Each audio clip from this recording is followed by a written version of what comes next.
Oh, what a great day. I'm Michael J. Fox. I guess some people would describe me as an actor, although it's been over a decade since that was my full-time job. Other people might describe me as a patient advocate because I am both a patient, a Parkinson's patient, and an advocate for medical research. I think I like it best, though, when people describe me as an optimist. But what does that mean? And why is it at a time when this country is facing greater challenges than many of us can remember in our lifetimes, there seems to be a renewed feeling of hope? It's in the face of a 10-year-old Cubs fan. Out on the links with my friend Bill Murray. Uh-oh. Well, we'll find it. On the sidewalk with a newspaper vendor. I stay optimistic because every day is an opportunity for me. Across the world in a modern-day Shangri-La. It's in the competitive desire of Lance Armstrong and the creativity of a group of farmers. It is optimism. Hope. You want to do it 4 pages or? Yeah, sure. Let's change it. Whenever you're ready. Cool. For the last 10 years of my life, I found myself struggling with a strange new dynamic. I had to build a new life when I was already pretty happy with the old one. I've been blessed with a 25-year career and a job that I loved. I had a brilliant, beautiful, funny, supportive wife and an expanding brood of irrepressible kids. If I had to give up any part of this, how could I possibly protect myself from losing all of it? The answer had very little to do with protection and everything to do with perspective. The only unavailable choice was whether or not to have Parkinson's. Everything else was up to me. I could concentrate on the loss, or I could just get on with my life and see if maybe those holes started filling in themselves.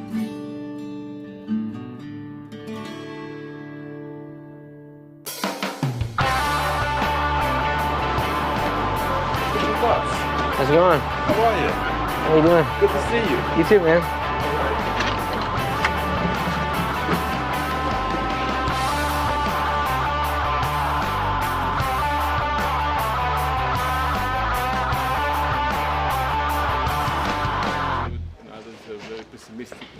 We're full of smart people.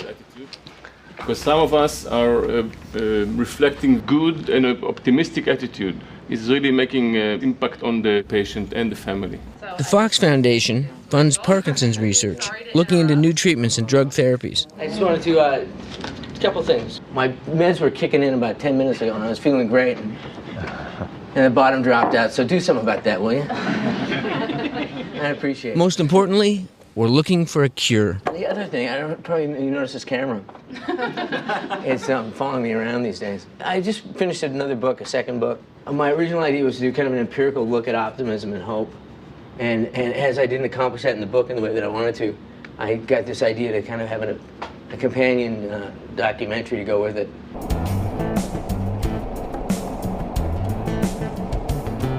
I thought I'd start with a guy who helped inspire my own foundation. Lance Armstrong. This crazy guy. I'm noticing these bikes. This is a time trial bike that's sort of been broken down a little bit. That's a bike I cruise around town on. A survivor of cancer in 4 parts of his body, he went on to win the Tour de France 7 times.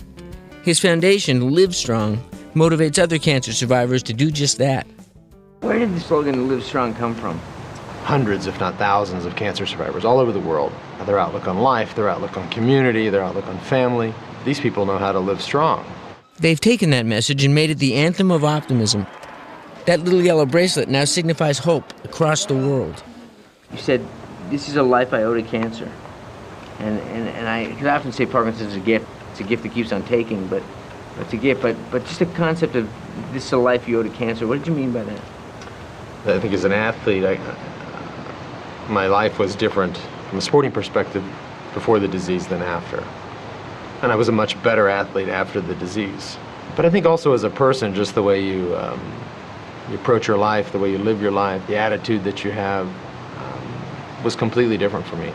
I don't think it's a stretch to say that none of my success on the bike would have been possible without that disease. Life wouldn't have been bad. Life wouldn't have been necessarily empty, but it would not have looked like this.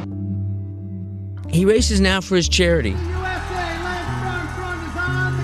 But this March, he went down, hard, along with more than a dozen other cyclists. Didn't you get in this crash in Spain, and you didn't feel like somebody's trying to tell me something? I'm literally laying in a gutter in the middle of Spain, never been to this part of Spain. And I just took one feel of the collarbone, and it was just, it was like this. And I immediately thought, no, why am I doing this? But it healed up, and I'm doing the right thing. Believe it or not, just 6 weeks after this crash, he was racing again. Where does that kind of optimism come from? I give all the credit to my mom. She's really a survivor, Gets pregnant when she's 17 years old, and she said, no, I'm gonna have this child, and had me at 17, and we basically grew up together. She's as strong and as tough as they come, and she never looks at anything in a negative light. And I think that's kind of created the way I think and live my life. I think for Lance, and for me too, it was the challenges we faced early on that helped shape the way we live our lives now. Thanks a lot, man. Thank you. Really appreciate it. Yeah, absolutely. And a supportive family is key. My wife, Tracy Paulin, makes anything seem possible, even when I'm impossible. How nuts does this whole, living with, uber optimists drive you? It can get a little irritating sometimes. Now, why is that? Is that because it goes against my natural grain. So you're not as naturally. I think that I am optimistic, but sometimes I just want to explore the negative. just be allowed to go to the dark side every now and then. Go to the dark side, and then have you pull me out of it. Not that being married to me is a piece of cake. It does require coping skills, but she would quickly tell you, probably with a laugh, that the greatest challenge she faces is not having a Parkinson's patient for a husband, it's having me for a husband. And by the way, I am a Parkinson's patient. Does it feel symmetric when you do that? No, this is a little slow. Slower. Gotta do this guy. My neurologist, Dr. Susan Bressman, keeps track of my symptoms and monitors my medications. Even meaner. Oh, you're like a rock. Parkinson's is a movement disorder. It's the shortage of a chemical that helps my brain communicate with my body. Let me just see you do a long walk. I'm still hyperextend the left. Let me throw it out a little bit. Yeah. Is it uncomfortable? I don't know what else we can do. I mean, I feel pretty good. PD is a degenerative illness. 20 years in, it slowed me down a bit, but it hasn't stopped me. This kind of attitude of this optimism or whatever it is that I present to you, because you always remark on it. There are like a sizable group of patients that increasingly are hopeful, which is terrific. It was all pretty overwhelming at first. Then I realized something. I didn't have to let the terms of a disease define me. I could redefine the terms. You're the best. Next, what makes this guy so happy? Good morning, partner. How are you this morning? And do dairy farmers see their glasses half empty or half full?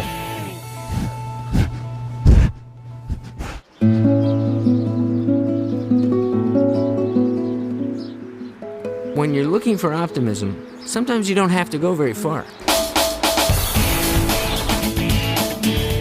In fact, a few blocks from my home, Oscar Smith Jr. hands out the local free newspaper, along with a whole lot of happiness. Chesh.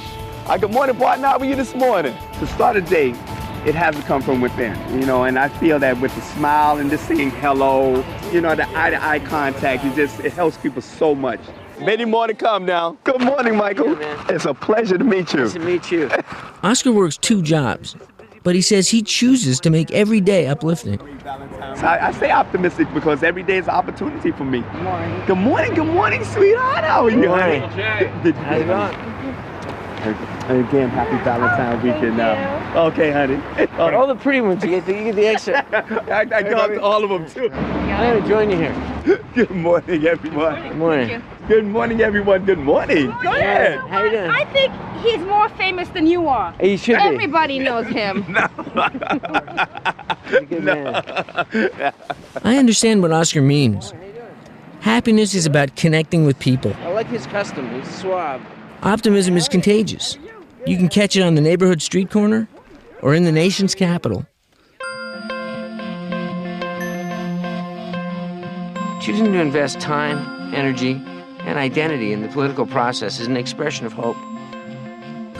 The American political experience can therefore be viewed as optimism in the collective. I took my son Sam to the inauguration. It is unbelievably cold. We're here. We're going to make history today. 2 words, most excellent and super fantastic. I'm an optimist.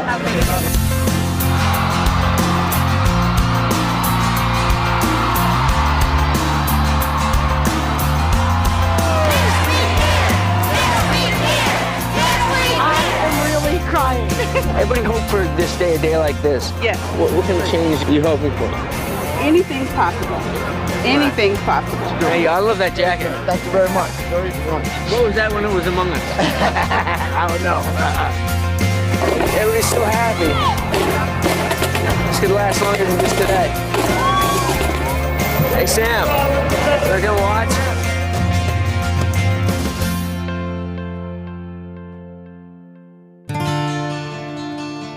So, months after the inaugural parade, how's optimism holding up? Closed up? Shut down? We're all worried about the economy, but instead of looking at Wall Street, I'm at a dairy farm in upstate New York. At a time when the American farm as we know it is in danger of disappearing altogether, a group of farmers and their families have banded together and found a new reason for hope. This area used to have nearly 300 farms. Now there are only 26. Operating prices high, price of milk low.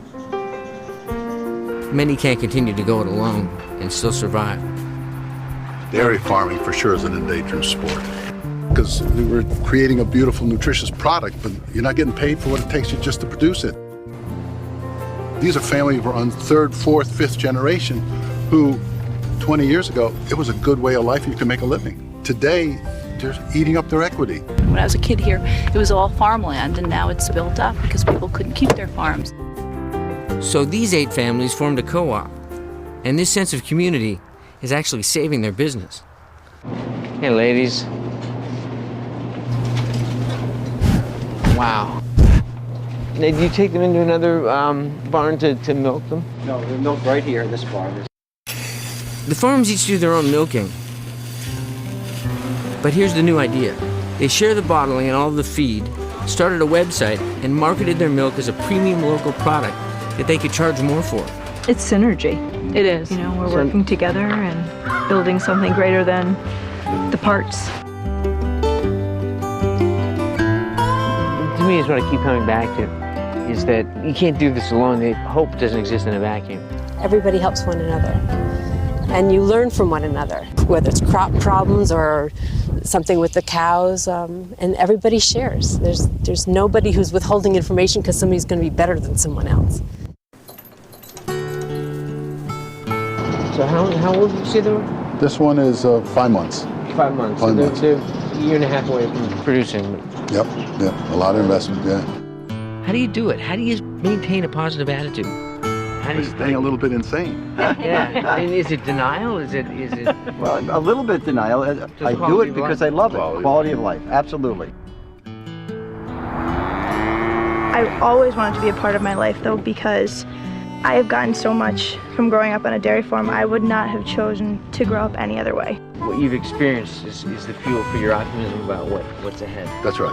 We will have to be creative. We have to be willing to just think outside the box. Absolutely. We will survive. That's a farmer. That's typically what a farmer is, very optimistic. Even in bad weather or a storm or a loss of an animal, they're always optimistic, looking at how to fix a problem.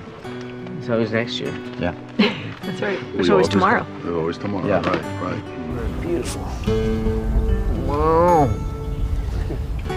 The purpose that you wish to find in life, like a cure you seek, is not going to fall from the sky. It requires the faith to take risks and a rejection of the bonds of fear.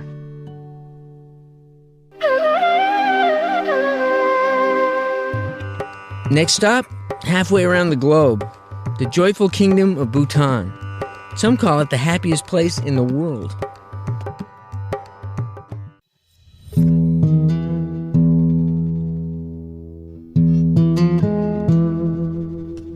I'm heading to a place that's said to be one of the happiest countries in the world. The isolated kingdom of Bhutan, between India and China, high up in the Himalayas. Wow, thanks for inviting me up here. I just can't believe they get to work like this every day. Every day they get to see this.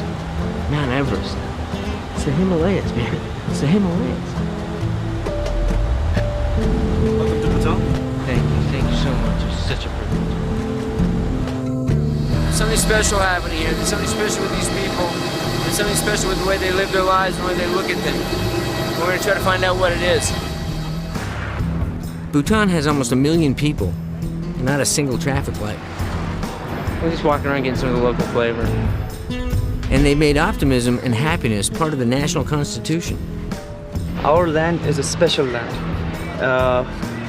From long ago, one of our greatest saints, he has blessed our land, and everybody is a blessed being here in our country.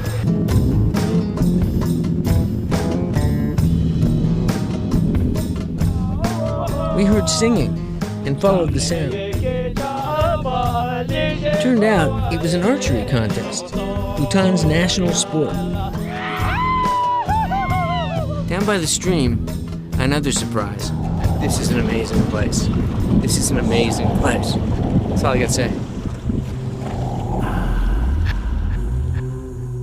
People in the United States are familiar with the expression gross national product, but I don't think they'd be familiar with the expression gross national happiness. Basically, the idea was to have a development that is more holistic and it goes beyond GDP. And in fact, we see GDP as one of the means, but we see gross national happiness as the end.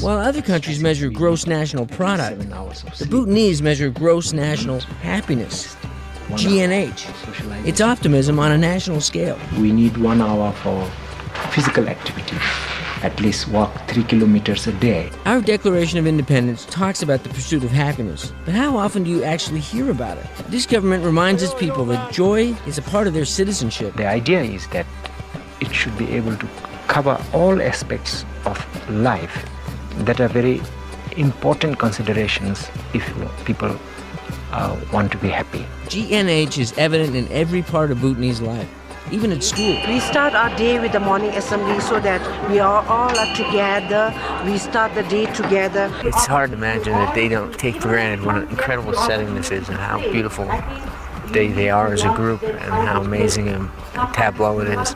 For them, it's just school.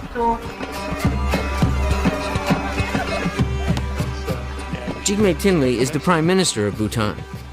The most important thing that any human individual aspires for in life is happiness. Then surely the end product of development must be to increase and enhance the happiness of every individual citizen. The more we go on this approach of gross national happiness, trying to measure it, etc., when you do this surveys, we find that it all comes down to social networks, relationships, and that's why our culture and tradition such that it's very important to maintain good relationships, families, but also friends. Happiness based on strong relationships, monitored on a national scale. But how does this philosophy play out in everyday life? We stopped by a family farm to find out. It's a puffed rice. It's some regular snacks. Oh, thank you. It's delicious. Please have more. These families depend on their community, just like the dairy farmers I met back home. When I come to a place like Bhutan, the first things that jump out at you are the things that are different. But the more time you spend, the more you notice the things that are the same. And those things tend to be with people and family and relationships. And when it's good, it's the same all over the world. A word to help in our language is to be a friend. To be a friend. Farmers live in these beautiful homes that they build themselves, with a lot of help from their friends. When you talk about gross national happiness, we see it as something that can be promoted and that can be sustained when one has or enjoys good relationship. And the essence of relationship begins at the family level, then at the neighborhood level, then at the community level, and at the national level. Consequently, I like to think we are a happy people.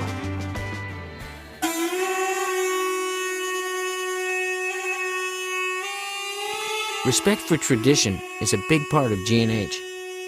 This was a fortress, and now it's a monastery. and it's packed with Bhutanese who are ready to celebrate. This is the Punakha Festival, an annual ritual to increase prosperity and peace and banish misfortune.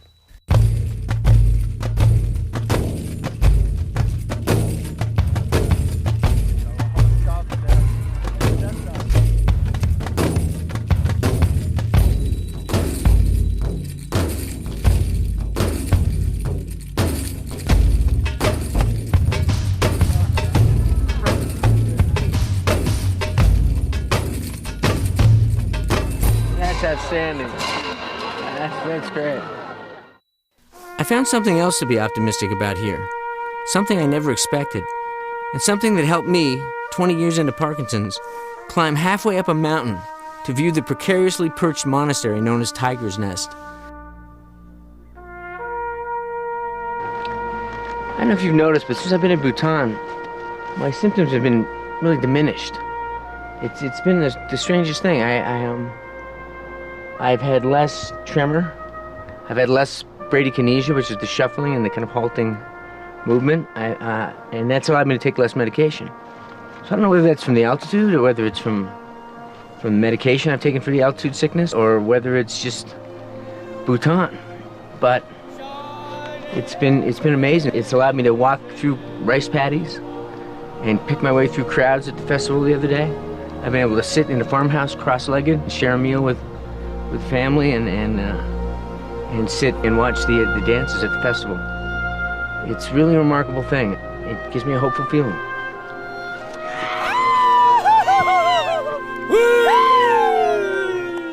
Next, it's easy to be hopeful in the Himalayas, but how about in a place that's famous for losing? The Chicago Cubs. Plus, I get to find out if science can tell me. Was I just born wearing rose-colored glasses?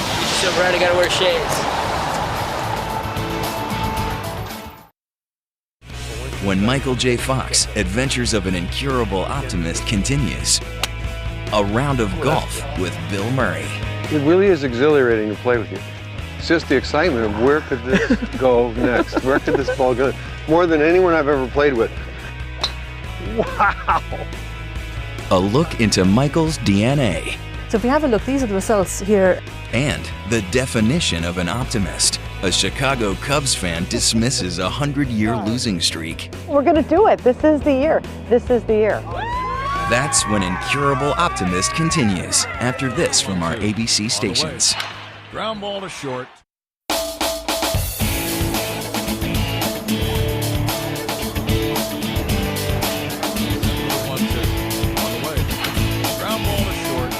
If the subject is optimism, then what am I doing here? Wrigley Field, home of the Chicago Cubs, a team that hasn't won the World Series in 100 years. Well, because the Cubbies, their fans and their players, despite a century of heartbreak, still cling to the hope that this year will be their year. They're optimists. We're going to do it. This is the year. This is the year. Comedian, talk show host, and diehard Cub fan, Bonnie Hunt met me at the ballpark to help explain this unwavering optimism. It prepares you for life, being a Cubs fan, because you know every season is new and you have that hope this team's going to make it, and then there's disappointment.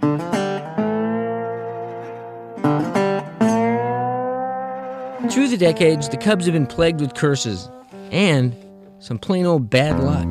And the way it happens is so surreal, so Cub-like. Certainly the Bartman incident was just tragic. Remember, he's the guy who reached out for a foul ball, deflected it, and became the scapegoat for the Cubs losing the 2003 playoffs. Right, he was on our side. He did an instinctual thing. You know, you go out for the ball. You could actually hear the air come out of the city. You could hear it from New York. I believe it. I think even in a situation where there's this endless cycle of disappointment, this century of disappointment, right? That may have something to do with that we're all in it together type atmosphere. I think it is. I think it is that sense of community, the shared experience. It doesn't get tougher to believe as the years go on. It even becomes, it's more within our reach. Yeah. Do you consider yourself an optimist? Really? Every year around here, baby. Every year. I came from Wyoming for opening day. How many years have you been a Cub fan? My whole life. Your whole life? How many years is that? 10. It's just a 10-year slump for you. Everyone's wearing 42. Jackie Robinson. Jackie Robinson's having a big day. Yeah, he sure is. He's all over the place. But is there something about baseball itself that brings us together and lifts us up? The coaches and players say that a big part of the game is accepting constant failure. You know, the best hitters in baseball, they fail 7 out of 10 times. So this game is built around failure. So if you don't have that optimistic attitude, that drive to go out there and continue to compete and play well, you'll never make it. And what happens when the Cubs finally do make it? Now, what's it going to be like to be on that team? It finally turns it around. You think about that? I honestly think about it every day I come to the field. I think about what it'd be like to win a World Series here. And I hope the universe doesn't explode when it happens, because it's going to be pretty intense around here. What happens when the Cubs win the World Series? I think about that. I worry about it. Really? Yes, I think, what happens then? Does it make it better? Maybe in a moment. But does it really make it better overall? I'm not sure about that one. Because you've lost the thing. Yeah. You've lost the shared experience. The underdog. It always makes for a better story, doesn't it? More romantic, more hopeful. Bonnie might not have to worry. They lost the day I was there, despite some awesome entertainment for the 7th inning stretch. Hey, I never said I could sing, but at least I tried. I told you we went to Wrigley Field last week, right? Did you sing? Yeah, I did sing. There's a lot of pressure to do something correctly. If you want to talk about pressure, try taking up golf in your 40s with Parkinson's. See, it happens. It's important to find a golfing buddy with a sense of humor, like my friend Bill Murray. Oh, that's good. Nice. It really is exhilarating to play with you. It is. Well, it's all about fun. It's just the excitement of where could this go next? Where could this ball go? More than anyone I've ever played with. Wow! The range of your shots. Great shot. I've never seen anyone hit it so well that can miss it so completely.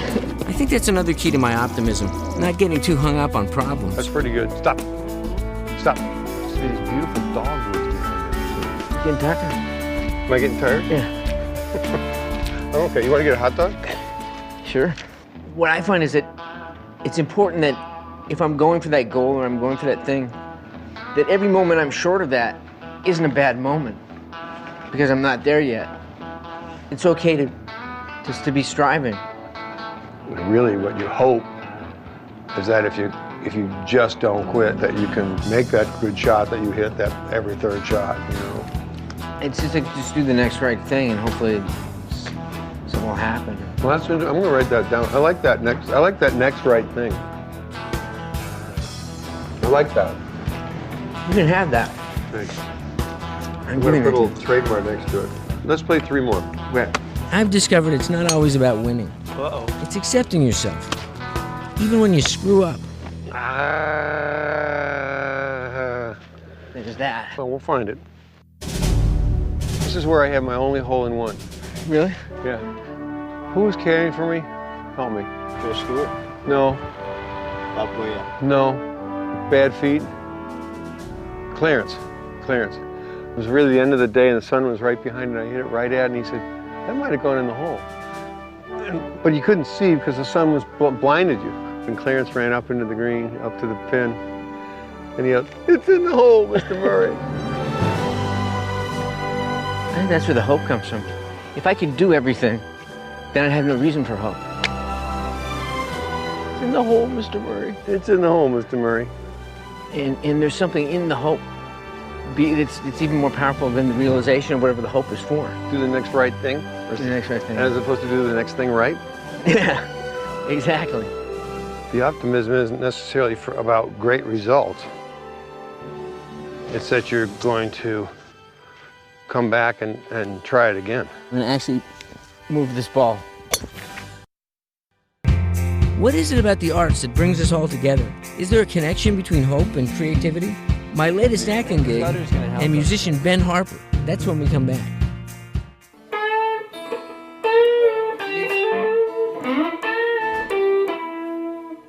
I don't think of myself as one who prizes possessions, but if I do have a prized possession, This fine piece of American musical craftsmanship is definitely it. The guitar deserves better than me, but I love to play it. That one, bend that one. Music is, to me, the soundtrack to optimism. Silent optimism is optimism at 8 when it could be at 10. I think Ben Harper is onto something. So I'm meeting up with the Grammy winner and his band. Hey guys, you ready? To hear how the idea plays out on their new album. See you, man. Thanks so much. So I'm gonna just sit back here and let you guys play a little bit. Great. In a world that owes you nothing, you give everything, everything. Now I'm caught in between what I can't leave behind and what I may never find. So fly one time. Some music, like some people, you connect with straight away, and you're fast friends and lifelong friends. I see you so clearly, so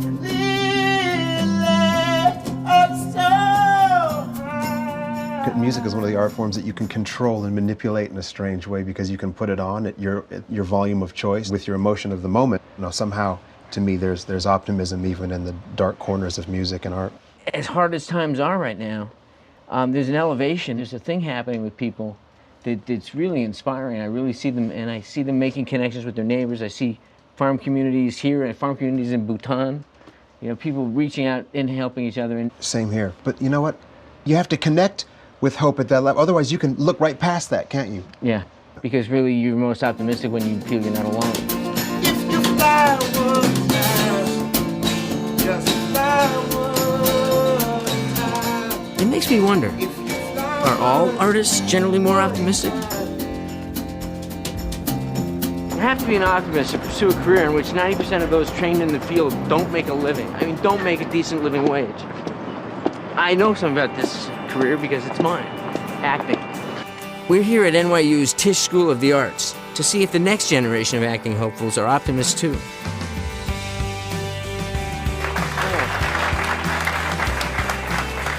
How many people here would describe themselves as optimists? Wow, that's got to be like 80%, 90%. 90%, that's interesting. The great thing about acting is you're never really doing nothing because our whole job is to observe. I enjoy everything that I do, so it all sort of feeds that artistic drive, that drive to create. Do you think optimism is something you can teach? That's a really good question. I don't know if you can teach it. So nobody taught you to choose to be happy? No, you know, in fact, my father, and not to be too personal about this, but it was just ingrained in him that the world was a big line of people waiting to kick you in the ass. And my thinking was, I don't want to get kicked in the ass. So it's a different set of expectations. It's just the idea that there always is another option. There's always another choice. But do actors everywhere feel the same?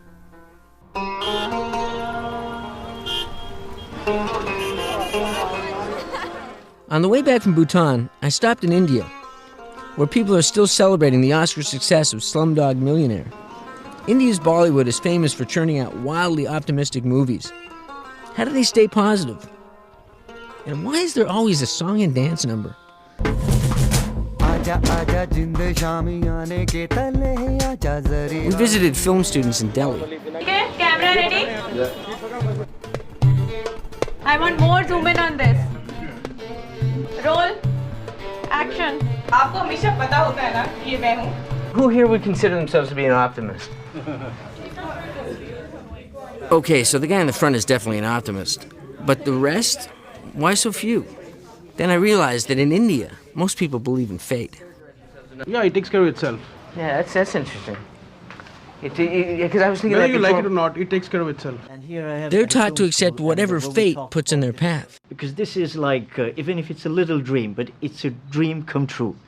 Standing right in front of a celebrity whom I grew up watching really and admiring as an actor, and where the whole world would talk like, when you're at a height like mine, you can't become really a Hollywood actor. But 5'5", and it hasn't hurt my career.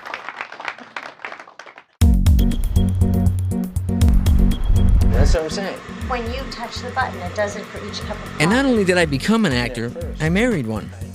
Since we met on the set of Family Ties 24 years ago, my wife Tracy Pollan and I have shared the ups and downs of working actors. I was very optimistic about acting when I started out. I thought that I would be fine, and then as you go along and you realize, like, it's sort of like childbirth. You don't know what you're getting into. And then it's too late. You're not qualified to do anything else, so you just have to plug at it. But you had success like pretty early on, so it's like with me, you know? Yeah, I mean, I didn't have the same kind of huge success so early on, but I had like enough success to keep me, you know, to keep me at it, to keep me. Right now, Tracy's guest starring on a network series, and she just completed a TV movie. As for me, Don't give me that. No vanity, pal. That's my motto. What's wrong with you? even with the Parkinson's, I'm still acting. This year, I'm doing a few episodes of Rescue Me, playing, no kidding, a guy whose legs are paralyzed. Perfect casting, right? Take a guy who can't stop moving and cast him as a guy who can't move. Don't. Hey, wait. Bring the chair over here, Jen. I need the freaking chair. Go away. I'm not Wait, come back. Come back here, I'll kick your ass. You're gonna kick my ass? Yes, You want me to I lay am. down on the floor so you can drive over my ass? That's a start. Hey, you started, pal. Physically, it's difficult. Creatively, it's fun. And it's been good. I mean, I maybe wait a couple more years before I do it again. But do you think it was like me being ridiculously optimistic that I could play a paraplegic? No, I never thought that for a second. Maybe I'm as ridiculously optimistic as you are, but You must be. Next, are optimistic people just wired differently? Can science explain it? When we return, I get my head examined. The two pictures don't demand anything from me. It's the dots afterwards. Exactly. To find out if I was born with happy genes.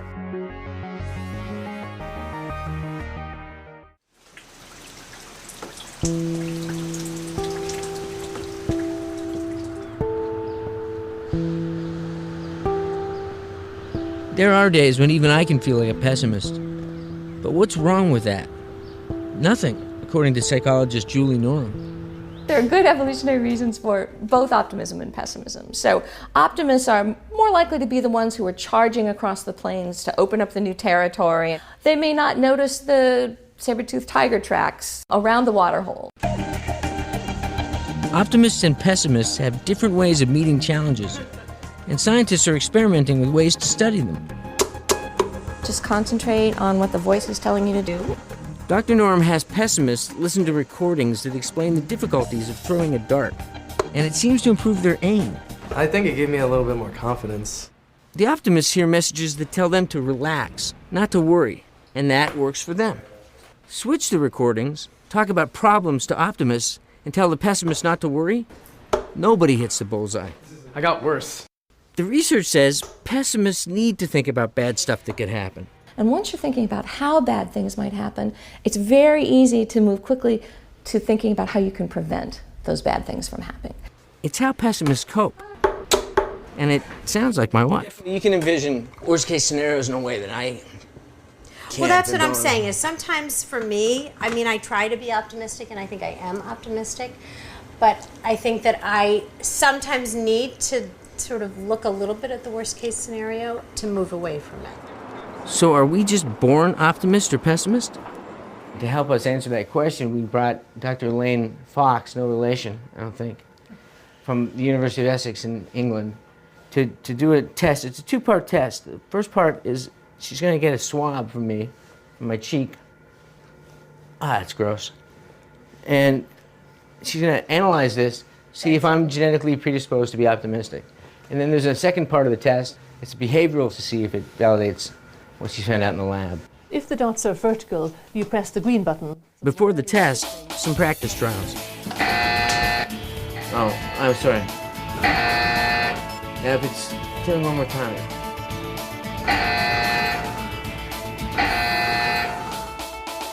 It took me a while to get it, but I ended up doing fine, despite my Parkinson's.